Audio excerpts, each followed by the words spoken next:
Bismillahirrahmanirrahim. Assalamualaikum warahmatullahi wabarakatuh. Waalaikumsalam warahmatullahi wabarakatuh. Alhamdulillah, puji dan syukur kepada Allah Subhanahu wa Ta'ala yang masih memberikan kita kesehatan dan kesempatan untuk bertemu di ruang virtual ini. Selawat dan salam kepada Rasulullah SAW. Pertama, saya ucapkan terima kasih kepada tim OIA yang sudah menyiapkan acara ini. Kemudian juga kepada adik-adik mahasiswa yang sudah hadir pada hari ini. Jadi hari ini kita akan sharing session tentang ISMA untuk tahun 2022. Nanti kita bagi dua bagian. Yang pertama saya akan presentasi dulu secara singkat. Nah, setelah itu nanti akan ada sesi tanya jawab atau sesi diskusi. Jadi yang akan saya presentasikan sekarang adalah informasi tentang program ISMA tahun depan atau tahun 2022. Di mana sebagaimana mungkin adik-adik sudah ketahui bahwa program ISMA ini dimulai tahun lalu, yaitu batch pertama tahun 2021, di mana di tahun itu lebih kurang 1.000 orang ya diberangkatkan ke luar negeri untuk mengikuti program ini. Dan tahun depan katanya akan lebih banyak lagi yang akan diberangkatkan. Baik, jadi kita lihat dulu apa yang melatar belakangi atau konteks dari program ini. Nah, jadi konteksnya adalah tentang adanya revolusi industri, kemudian juga tentang proses pembelajaran yang terlibat aktif ya semua pihak atau mahasiswa. Kemudian juga internasionalisasi dari perguruan tinggi atau universitas, kemudian juga konteks COVID-19.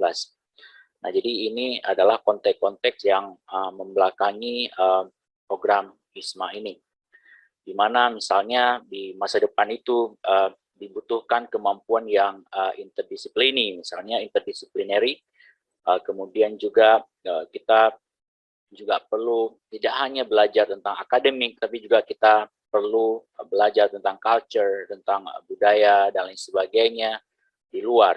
Nah, itu adalah konteks-konteks penting yang melatar belakangi diciptakannya atau dibuatnya program ISMA ini oleh Kementerian Pendidikan. Kemudian konteks lainnya adalah tentang masa depan ya. Jadi masa depan itu sangat berbeda ya apa yang kita alami sekarang. Nah, mungkin kita bisa melihat bagaimana 20 tahun terakhir ini perkembangannya yang cukup pesat, atau malah bisa kita katakan 10 tahun terakhir. Nah, jadi perkembangan itu bukan dia berubahnya karena era digital ini, berubahnya bukan lagi secara linear ya, tapi sudah perubahannya sudah sangat cepat ya. Kemudian kita juga lihat misalnya di masa depan bahwa kalau sekarang misalnya orang bekerja terbatas ya di ruang kantor, misalnya dibatasi oleh jam 9 sampai 5 jam misalnya. Tapi di masa depan itu orang bisa bekerja kapanpun seperti itu dengan bantuan teknologi digital. Kemudian juga kalau sekarang atau di masa lalu mungkin ya, kalau di masa lalu atau sekarang mungkin masih seperti itu, jadi orang bekerja misalnya di kantor atau di tempat tertentu, di masa depan orang bisa bekerja dimanapun. Kemudian juga begitu dengan menggunakan teknologi, jadi semua device bisa digunakan untuk orang bekerja atau untuk menghasilkan penghasilan.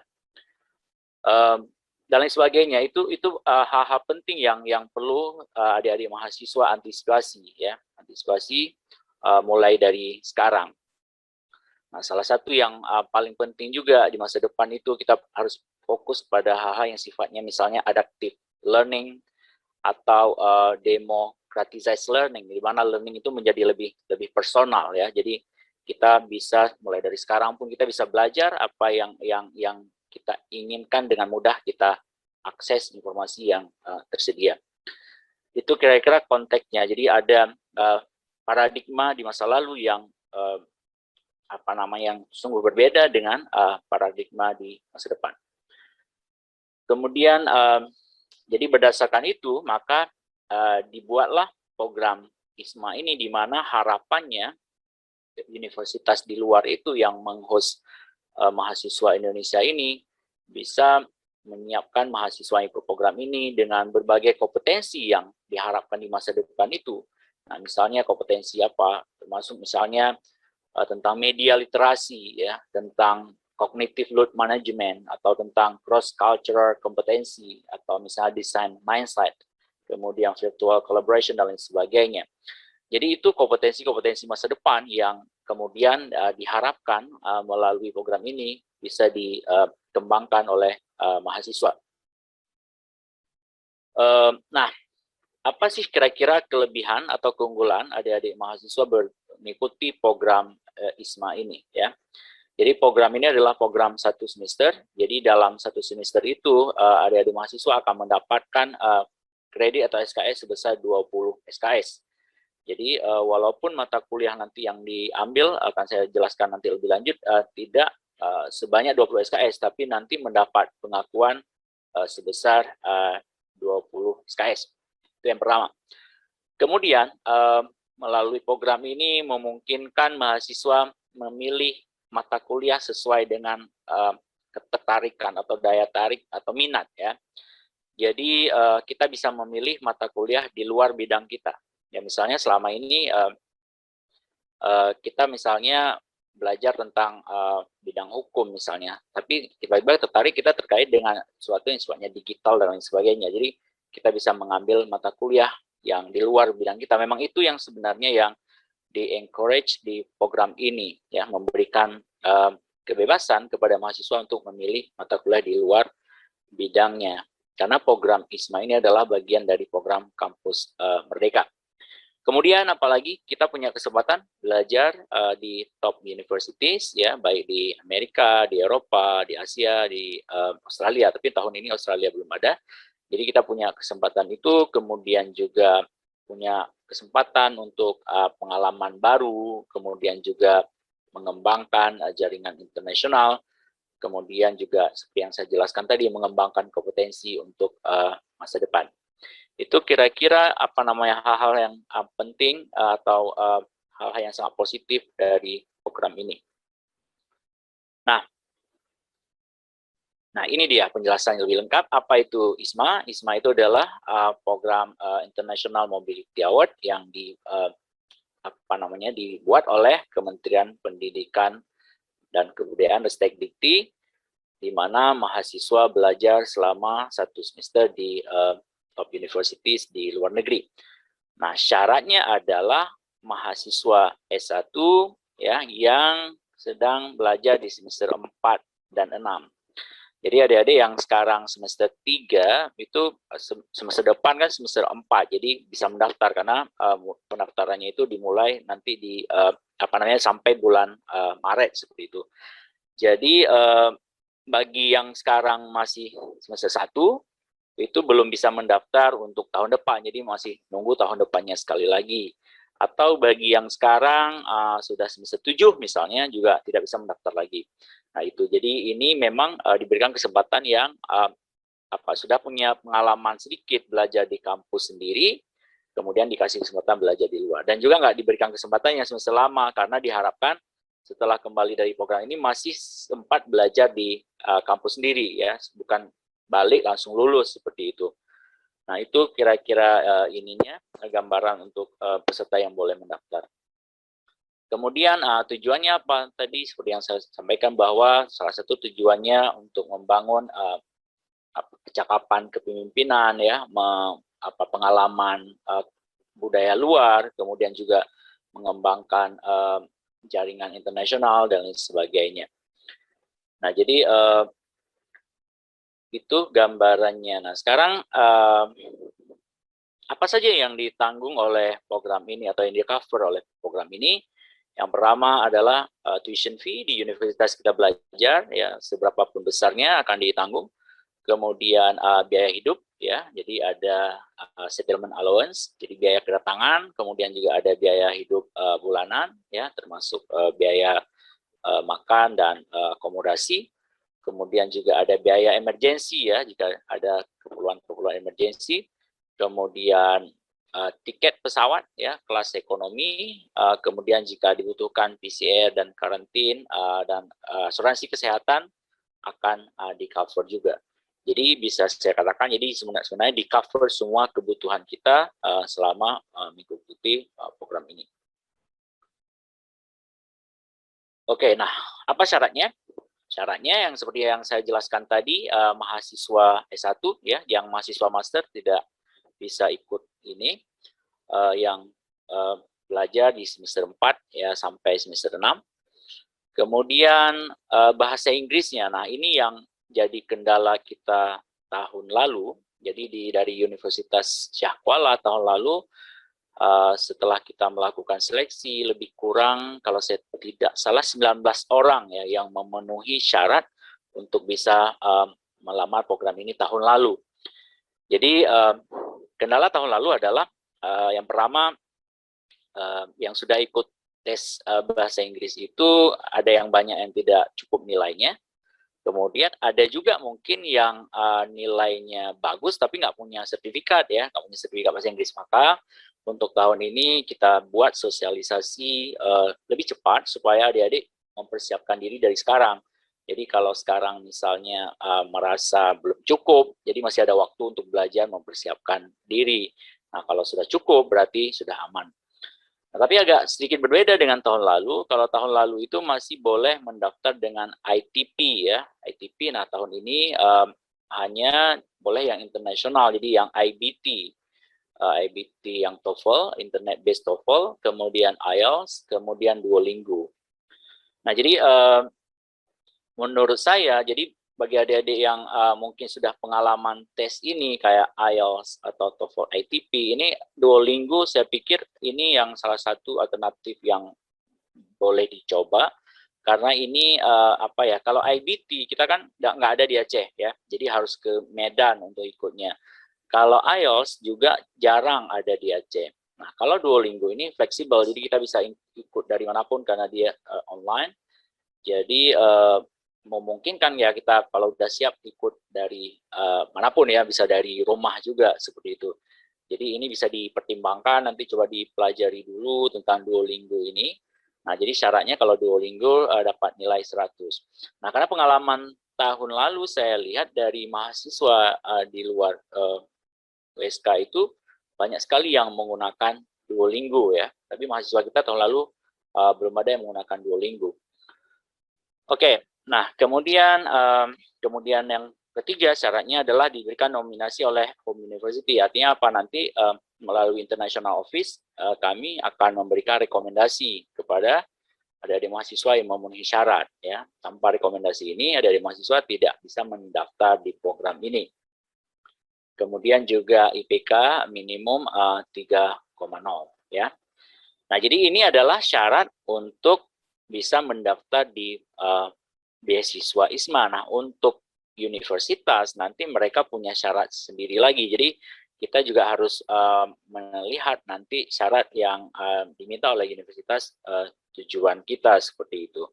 Jadi nggak ada garansi, misalnya gini, misalnya kita pilih salah satu universitas, misalnya katakanlah di Amerika, misalnya Penn State, misalnya kita lulus beasiswa, bisa jadi nanti kita secara beasiswa lulus, tapi secara misalnya untuk masuk ke kampus itu belum cukup nilai, atau bisa jadi udah terlalu banyak di kampus itu sehingga ada yang dialihkan ke kampus lain seperti itu.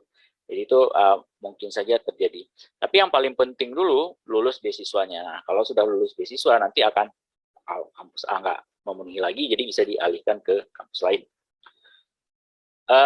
Nah, tahun lalu itu ada 73 universitas yang menjadi host university dari 30 negara ya.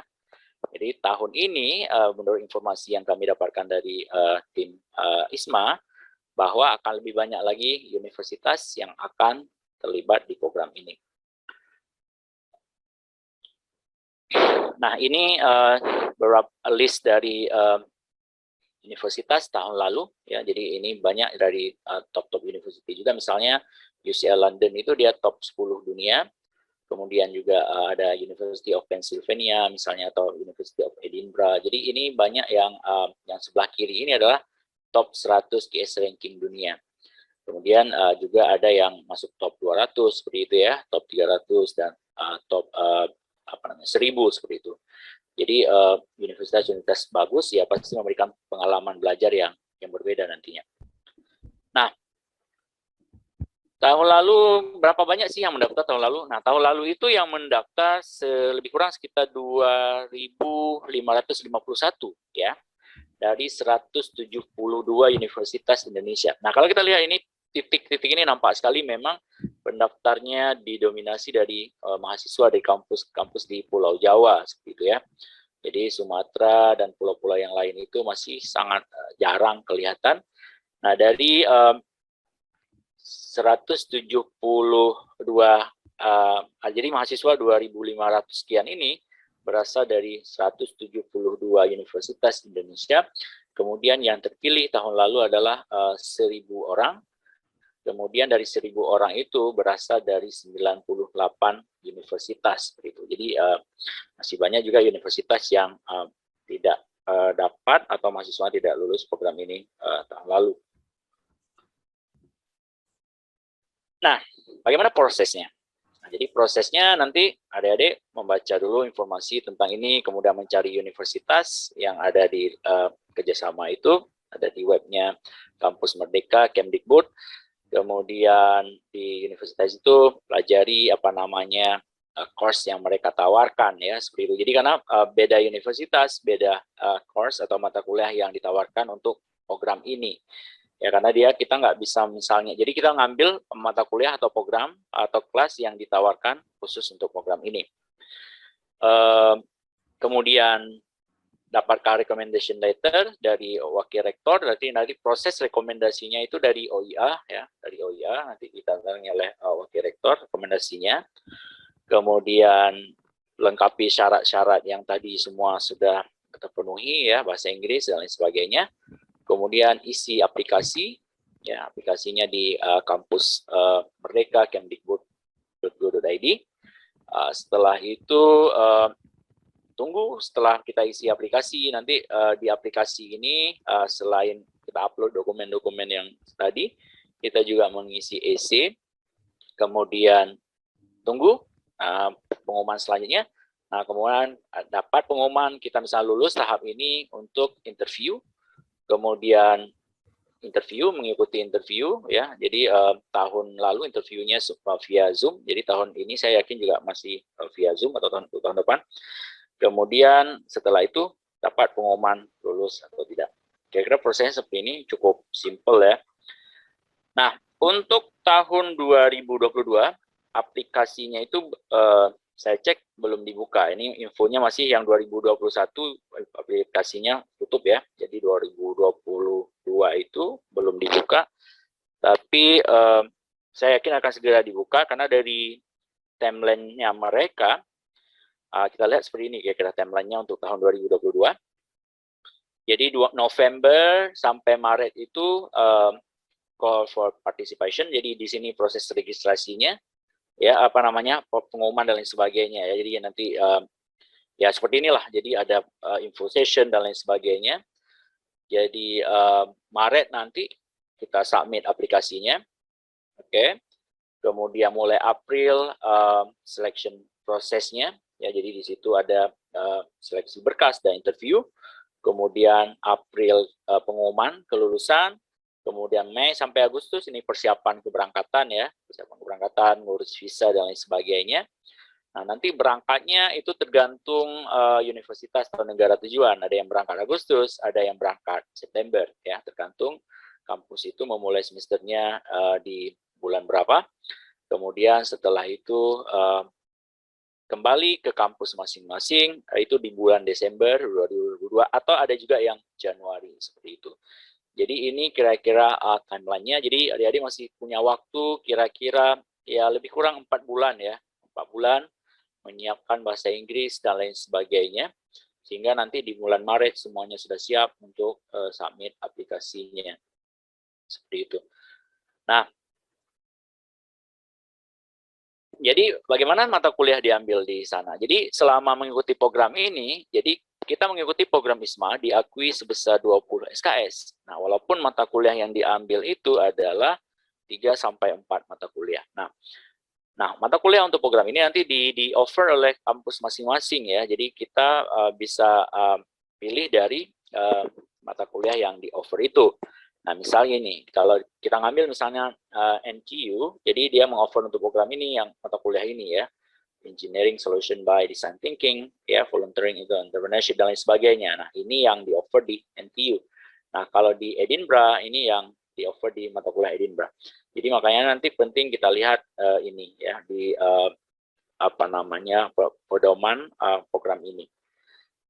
Oke, nah, jadi dari situ nanti contohnya misalnya gini. Jadi contoh di nah, contoh mata kuliah seperti ini misalnya, jadi Visualization Society ya, 4 SKS ya. Nah, jadi ini course description-nya. Jadi kita bisa melihat apa sih yang diajarkan atau yang akan kita pelajari di mata kuliah ini, seperti itu. Jadi ada di course description-nya. Oke, jadi nanti silakan di bulan Maret mulai submit. Jadi deadline-nya itu sampai, jadi aplikasinya itu kemungkinan dibuka di awal-awal Maret ya, tapi silakan aja cek sering-sering ke kampus Merdeka Kemendikbud itu. Jadi deadline-nya itu di Maret 2022. Oke, dan ini yang terakhir. Nah, ini yang tahun lalu ya, mungkin ada yang kenal ini 4 orang dari Universitas Syah Kuala yang berhasil mendapatkan beasiswa ini tahun lalu. Dan keempat-empatnya sekarang sudah berada di Eropa ya. Ada yang di Italia, ada yang di Belanda, ada yang di Spanyol, ada di Poland ya. Ya, ternyata empat-empat ini di negara, ya, saya baru ingat tadi, di negara 4 negara yang berbeda. Jadi silakan nanti hari Jumat akan ada sesi dengan mereka ya. Jadi mereka nanti sesinya lebih ini menjelaskan lebih detail bagaimana pengalaman mereka mensubmit aplikasi, menyiapkan EC, juga pengalaman persiapan keberangkatan sampai di sana, kemudian proses belajar dan sebagainya. Nah, ini sesi yang jauh lebih menarik ya. Silakan nanti adik-adik ikuti hari Jumat, itu infonya sudah ada di sosmednya OIA seperti itu ya. Oke, itu saja yang pengantar dari saya. Kalau ada yang ingin ditanyakan atau didiskusikan, silakan boleh melalui chat ataupun boleh langsung bertanya. Ya, silakan.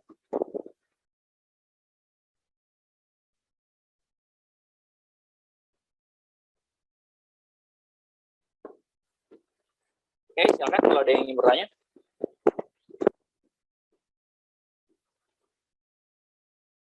Oke ya, Suhaila Naili. Silakan Suhaila.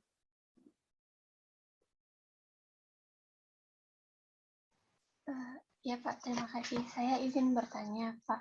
Ya, silakan. Jadi kan kalau misalnya sekarang ini berada di semester 5, itu berarti bisa mendaftar di bulan Maret nanti dan misalnya lulus itu periode keberangkatannya berarti untuk di semester 7 ya Pak? Iya, iya betul. Jadi, karena sekarang semester 5 berarti waktu mendaftar kan semester 6 ya, masih bisa. Karena mendaftar masih semester 6. Betul. Iya. Pertanyaan saya, kalau misalnya pada saat mendaftar di semester 6 itu kita sedang mengambil program dari kampus Merdeka juga yang magang penelitian, itu apakah bisa? Jadi dia tidak bisa double program di saat bersamaan kita mengikuti program ini. Misalnya gini, kalau misalnya program kampus Merdekanya itu di semester 6 sudah selesai, semester 7 kan nggak ada lagi ya? Ketika belajar, ketika misalnya nanti, katakanlah misalnya gini, mendaftar nanti kan di saat semester 6 mendaftar ya, kemudian berarti kan kalau mendaftar sekarang, berarti kan berangkatnya nanti di, katakanlah di September ya, tahun depan ya, di September tahun depan. Apakah di September tahun depan itu masih mengikuti program magang itu atau sudah selesai? Sudah selesai Pak, hanya di semester 6-nya. Nah, kalau sudah selesai nggak ada masalah, bisa gitu. Dia nggak boleh double di saat yang bersamaan karena terjadi double funding dan lain sebagainya. Gitu. Berarti misalnya nanti lolos seleksi berkas di saat interview juga itu kita lagi ngambil program Kampus Merdekanya itu nggak ada masalah ya Pak? Nggak masalah, nah, karena yang penting jangan double ketika kita mulai studi di sana. Karena ketika mulai studi di sana, kita memang harus fokus ke program ini. Jadi kita nggak boleh mengambil mata kuliah di tempat sendiri juga seperti itu. Jadi nggak memang fokus gitu ya. Jadi nggak ada kegiatan lain di luar itu. Oke, baik Pak. Terima kasih ya Pak. Baik. Nah, yang misalnya mendapatkan beasiswa bidik misi, jadi juga seperti itu. Jadi bisa mengikuti program ini, tapi nanti ketika mulai dikasih living allowance beasiswa ISMA ini, jadi program bidik beasiswa biaya hidup bidik misi untuk jangka itu dihentikan seperti itu. Oke, di sini ada nggak yang masih semester 1? Nggak ada ya? Oke. Yang sudah kira-kira nilai IELTS atau TOEFL-nya sudah cukup, ada? Ada Pak, Duolingo Pak. Duolingo ada ya? Suhaila? Iya, tahun lalu Pak. Tahun lalu ya, oke. Udah dapat di atas 100? Udah di atas 100. Oke, berarti Suhaila sudah siap sebenarnya. Jadi tinggal menyiapkan hal-hal lain gitu ya. Jadi secara bahasa Inggris itu udah siap berarti. Oke. Ya.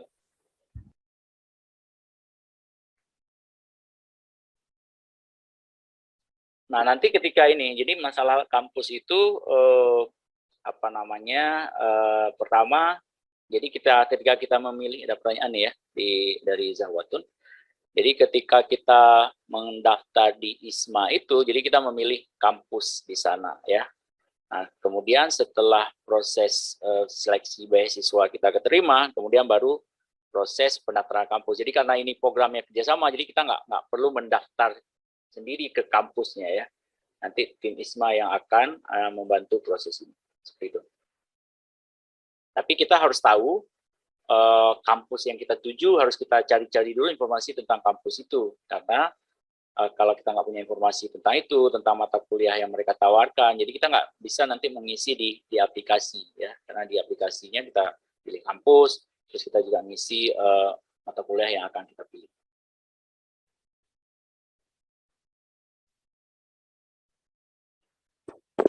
Kampus apakah bisa dipilih lebih dari satu? Saya agak lupa tentang ini ya, tahun lalu itu bisa dipilih lebih dari satu atau tidak. Mungkin Ria bisa bantu jawab, Ria, yang ini? Ya, sepertinya kampus bisa dipilih beberapa kalau nggak salah, tapi nanti walaupun misalnya udah dipilih, nanti orang ini kalau nggak salah diacak ya, dipilih di ininya sama dikabulkannya sama orang kemarin sedikit itu. Ya. Oke, mana yang mungkin akan lebih besar lulus di universitas tujuan, Pak? Apakah IELTS, Duolingo, atau IBT? Nah, jadi masing-masing universitas dia punya syarat yang berbeda ya. Jadi ada universitas yang hanya menerima IELTS atau dia menerima IELTS dan IBT, ada juga yang menerima Duolingo, IBT dan IELTS, tiga-tiganya maksudnya. Memang secara ini ya tes IELTS dan IBT itu kan udah lebih duluan maksudnya gini, penerimaannya itu lebih banyak ya, kampus yang menerima ini lebih banyak dibandingkan Duolingo. Tapi Duolingo juga sekarang udah lumayan banyak yang mau menerima. Artinya kalau memang misalnya merasa gini, IBT itu misalnya dari segi kita harus ke Medan, kemudian juga dari segi biaya, kalau saya nggak salah Duolingo lebih murah seperti itu. Mungkin Ria tahu informasi pastinya berapa biaya Duolingo? $39. Iya, $39, jauh lebih murah. Kalau IBT itu zaman saya ikut aja dulu sekitar 10 tahun yang lalu itu 2.500.000 dulu. Sekarang saya nggak tahu berapa. Jadi tapi memang kalau dari segi penerimaan di banyak kampus itu IBT atau IELTS lebih banyak ya, kampus yang mau menerima itu dibanding Duolingo. Tapi jangan salah, Duolingo juga banyak yang mau menerima, tapi walaupun tidak sebanyak IBT. Nah, seperti itu. Jadi kalau memang siap misalnya dengan IBT, nggak ada masalah harus misalnya di luar Aceh, kemudian juga udah lebih yakin ya, saya pikir IBT atau IELTS memang lebih bagus begitu. Supaya lebih banyak kampus yang bisa kita ini.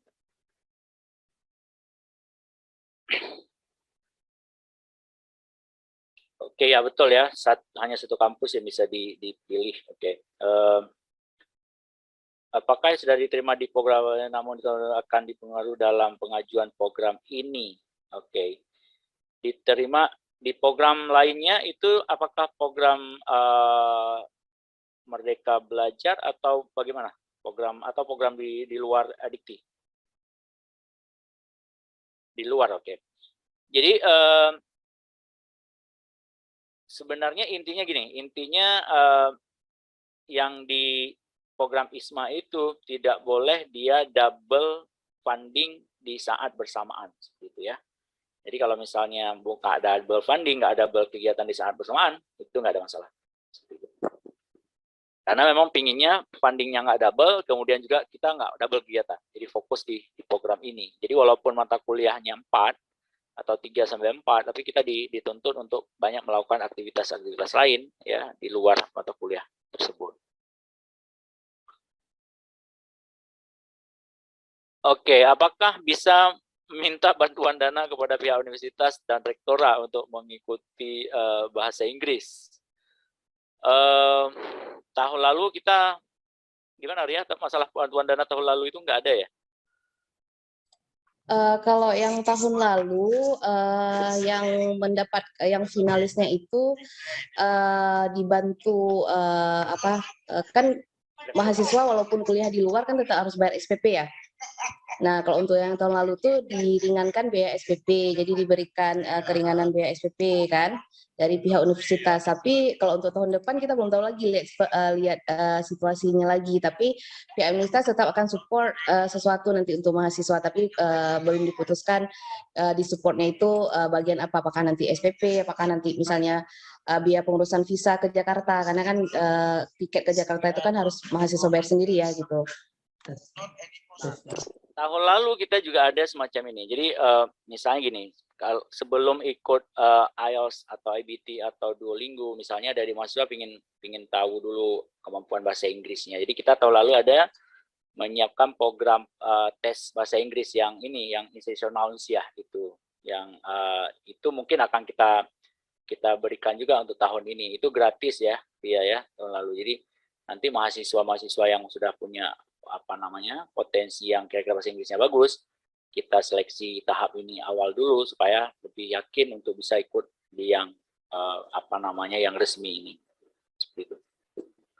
Jadi nanti kita insya Allah juga akan mengadakan ini.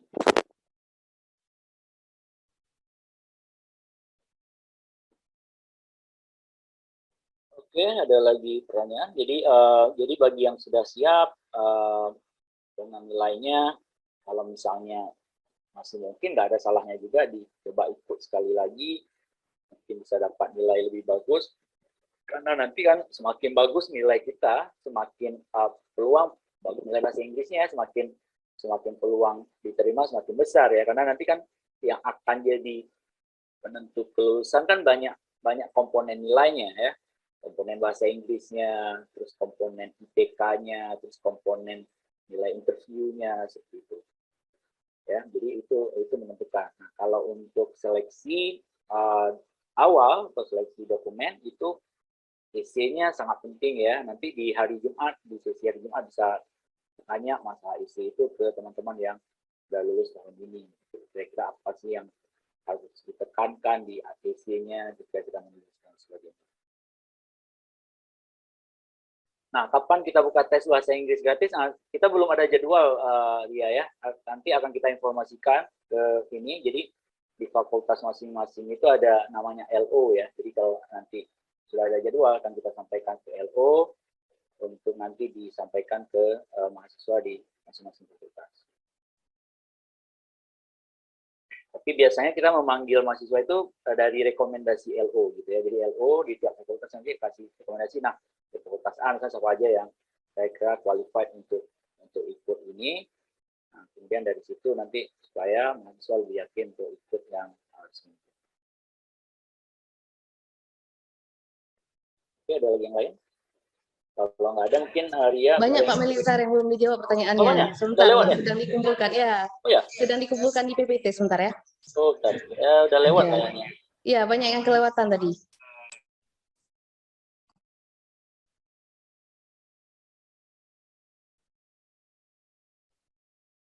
Sebentar ya, di-share PPT-nya ya. Kelewatan, sebentar ya. Oh iya, banyak pertanyaan. Saya jawab nanti, oke. Oke, Pak, izin bertanya, ketika daftar exchange program, Pak, sekarang sering sekali diminta. Oke ya, ini kita udah ada di sini ya, di PPT dari Kaira.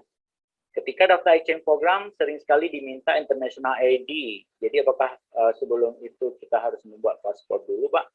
Nah, ini kalau program ISMA ini enggak ya, jadi kita yang penting paspor ya, yang penting paspor, kemudian nanti ngurus visa, kemudian masalah ID dan lain sebagainya itu tergantung di negara masing-masing. Ya, jadi nggak diminta di awal international ID, yang penting paspor ada ya. Ketika kita lulus pun bisa nanti ngurus paspornya, harus di awal. Oke, ini yang dari Zahwatun tadi sudah saya jawab ya. Kemudian dari Dina, berarti kita bisa ambil jurusan berbeda di sini dengan sangat. Iya, benar sekali. Jadi kita bisa ngambil jurusan atau mata kuliah yang berbeda dari yang sedang kita belajar di ini ya, bidang yang kita belajar di sini. Jadi sebenarnya memang di encourage memang kita ngambil hal-hal yang berbeda ya. Karena itu tadi sebenarnya salah satu tujuannya bagaimana kita mengembangkan kemampuan interdisciplinary ya. Jadi bagaimana kita misalnya punya kemampuan di bidang lain di luar bidang kita, itu salah satu kompetisi penting yang diharapkan dari program ini. Jadi Anda misalnya yang selama ini katakanlah misalnya selama ini belajar di Sospol, ternyata Anda tertarik sebenarnya dengan bisnis seperti itu ya. Jadi ya nggak ada masalah. Jadi nanti Anda bisa ngambil kuliah bisnis gitu ya, atau diarah dan sebagainya. Tapi lihat nanti di kuliah bisnis itu di host university yang mana yang mengoffer itu yang Anda tertarik gitu. Syarat uraikan. Oke, jadi apakah ada syarat sendiri? Nah, syarat yang diuraikan tadi adalah syarat untuk diterima beasiswa ya. Nah, jadi umumnya memang kampus host itu ada syarat sendiri, tapi biasanya nggak jauh-jauh sekali berbeda dengan syarat yang sudah ada tadi. Paling mungkin ada kampus-kampus yang sangat-sangat top sekali, mungkin nanti permintaan IELTS atau TOEFL-nya lebih tinggi dari yang disyaratkan oleh ISMA, misalnya seperti itu. Atau ada kampus misalnya yang mereka nggak terima Duolingo, misalnya seperti itu. Jadi ada sih syarat-syarat yang khusus, tapi itu nggak jauh berbeda yang sudah ada di College ISMA.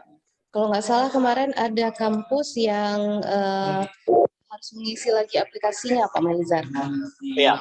Ada aplikasi sendiri yang harus diisi lagi oleh si mahasiswa untuk mungkin kelengkapan data mereka ya. Jadi seperti application form itu, dan ada beberapa hal yang harus diisi lagi. Tapi nanti itu setelah lulus, dan nanti kan setiap mahasiswa itu kan nanti udah ada grup ya berangkat ke universitas yang sama. Jadi itu akan dibantu juga oleh kawan-kawan yang sesama awardee nanti. Oke, next slide. Oke, pengalaman organisasi kepanitiaan serta pengalaman di lomba juga. Oke, jadi pengalaman ini penting ya. Ini pertama penting nanti ketika kita menulis AC ya. Jadi kalau kita ini kan kita bisa mengelaborasi hal-hal ini ya dari segi aspek kelebihan kita dan sebagainya. Kemudian juga ini penting ya ketika kita interview ya. Jadi sangat berpengaruh saya pikir kalau kita punya pengalaman seperti ini. Jadi itu menambah dengan sendirinya poin kita akan lebih bagus ketika memang kita bisa menunjukkan hal-hal seperti ini ya di interview dan sebagainya. Oke, tadi udah ya yang dari Muhammad Raihan. Jadi ada program abroad. Jadi selama itu tidak double saat bersamaan nggak ada masalah. Oke, kemudian dari Hafiz tadi sudah, apakah UNSI akan memberikan pembelajaran IELTS untuk mahasiswa? Nah, untuk training bahasa Inggris untuk khusus ini kita belum ada programnya ya, belum ada. Jadi memang yang kita fasilitasi tahun lalu itu tes TOEFL Unsiah saja yang kita fasilitasi. Jadi program pelatihan khusus untuk ini belum ada. Kemudian dari Ervan, oke tadi sudah ya. Oke, dari Muhammad Abdul juga sudah. Oke, dari konversi SKS, apakah kalian langsung konversi atau SKS konversi sesuai dengan mata kuliah di sana dan bersinggungan dengan kampus? Nah, jadi program ini, jadi memang dari peraturan menteri itu harus dikonversikan sebesar 20 SKS, ya. Jadi nanti pihak pimpinan universitas, Syahkuala, akan membicarakan ini dengan pihak dekan dan Kaprodi, gitu ya, proses konversi 20 SKS ini. Itu. Oke, ada lagi pertanyaan? Oke, ingin ditambahkan, Ria, silakan.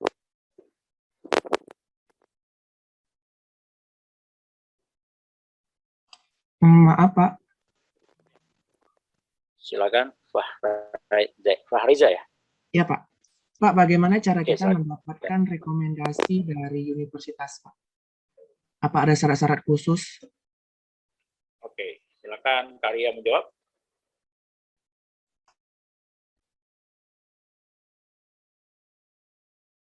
Syarat-syarat khusus yang gimana ya maksudnya? Syarat-syarat mungkin Kak untuk mendapatkan surat rekomendasi. Syarat supaya terpilih jadi ininya.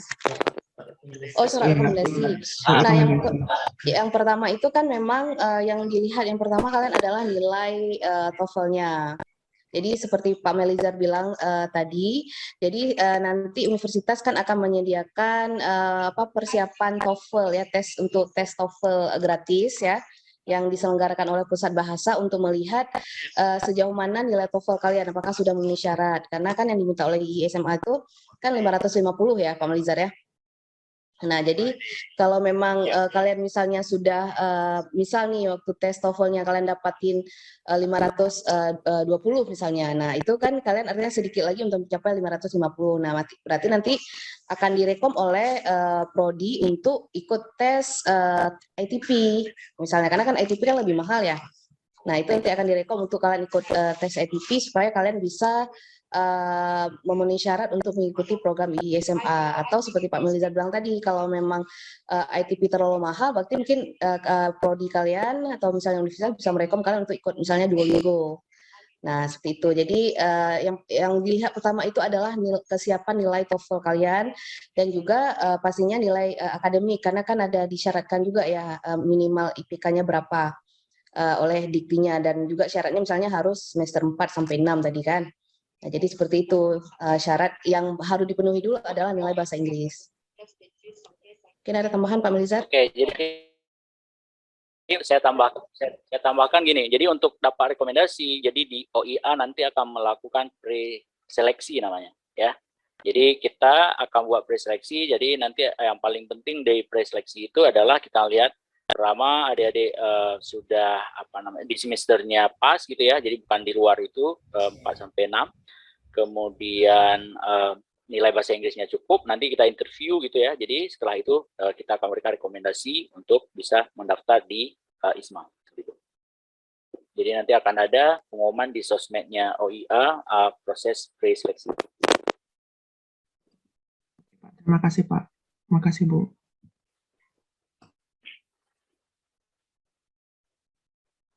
Yang saya nggak ingat lagi tahun lalu itu ada beberapa yang dari program kelas internasionalnya ekonomi, manajemen kalau saya nggak salah, atau akuntansi, yang sebenarnya sudah cukup nilai ITP waktu itu, cuma masalahnya masih semester 3 ya waktu itu ya, semester 3 kalau saya nggak salah. Ada nggak semester 3? Ada nggak yang di sini sekarang orangnya itu? Jadi mungkin ini udah bisa dipersiapkan sekarang untuk tahun ini. Nggak ada ya, saya udah lupa namanya. Saya dari manajemen Pak, tapi orangnya nggak kenal. Ya nggak kenal ya, saya lupa juga namanya. Ada dua orang waktu itu. Jadi sebenarnya nilai bahasa Inggris sudah bagus, tapi itu tadi terlalu belum bisa memenuhi syarat dari semesternya, dari segi semesternya. Oke, ada lagi yang lain? Oke, izin Pak, berarti nanti akan ada interview sama tes bahasa Inggris kelas US. Iya benar, jadi akan ada proses pre-seleksi ya dari OIA, sehingga nanti dari dasar itulah kami nanti memberikan rekomendasi, ya, rekomendasi untuk bisa mengikuti seleksi di ISMA seperti itu.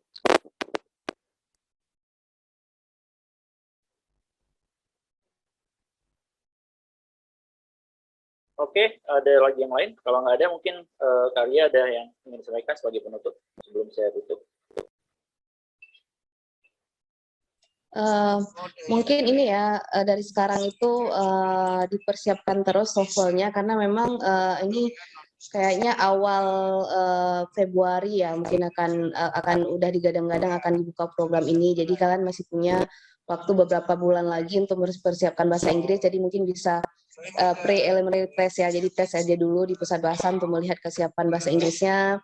Terus cari-cari tahu juga tentang program Duolingo ya. Jadi misalnya seperti ini ada Suhaila tadi ya yang sudah punya nilai Duolingo dan sudah punya pengalaman mengikuti Duolingo, nanti mungkin bisa tanya-tanya ke dia gimana ketika tes karena memang Duolingo itu tidak susah tapi mempersiapkan kondisi untuk tes Duolingo-nya itu yang nggak susah. Jadi katanya kameranya nggak boleh goyang, terus nggak boleh gelap kitanya dan nggak boleh dalam kondisi yang mencurigakan karena nanti akan langsung dibatalkan tesnya. Jadi itu hal yang seperti itu yang harus kalian cari tahu ya. Untuk mempersiapkan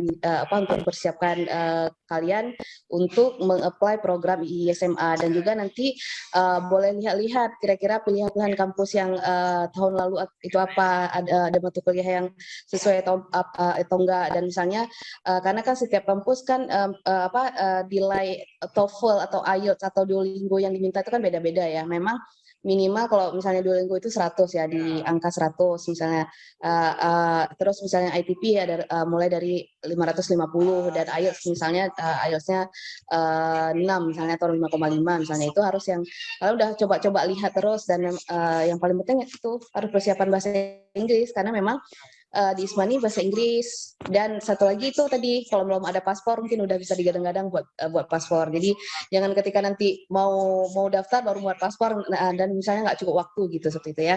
Jadi memang harus buat pengorbanan terlebih dahulu supaya bisa mengejar program-program yang bonafit seperti SMA ini. Mungkin itu aja Pak Melizar. Baik. Sama nanti sisi foto ya terakhir ya. Ini ada pertanyaan dari satu lagi, kira-kira akan bukanya bulan berapa? Jadi perkiraannya bukanya itu di mulai Februari atau bisa jadi awal Maret, tapi yang pasti deadline-nya itu di Maret ya. Jadi kita expect aja Februari udah siap semua dokumen, ketika dibuka sudah tinggal submit ya, katakanlah di bulan Maret kita submit. Jadi anggap aja nanti submission-nya di bulan Maret seperti itu. Proses seleksinya di April. Jadi masih punya cukup waktu untuk mempersiapkan ya baik bahasa Inggris dan lain sebagainya. Sebenarnya yang paling penting bahasa Inggrisnya karena di sini yang paling banyak kendalanya sehingga tahun lalu itu yang masih boleh ITP kita hanya bisa mengirimkan 19 orang dari 19 itu yang lulus 4. Nah jadi mudah-mudahan tahun ini kita bisa mengirim lebih banyak seperti itu ya dari USK. Harapannya karena ini kita menganggap tahun lalu karena mahasiswa banyak yang belum tahu seperti itu. Ini kan sudah duluan dapat informasi, mudah-mudahan bisa lebih siap seperti itu. Oke, untuk hari ini saya akhiri. Terima kasih semua kepada yang sudah hadir hari ini. Saya akhiri. Assalamualaikum warahmatullahi wabarakatuh.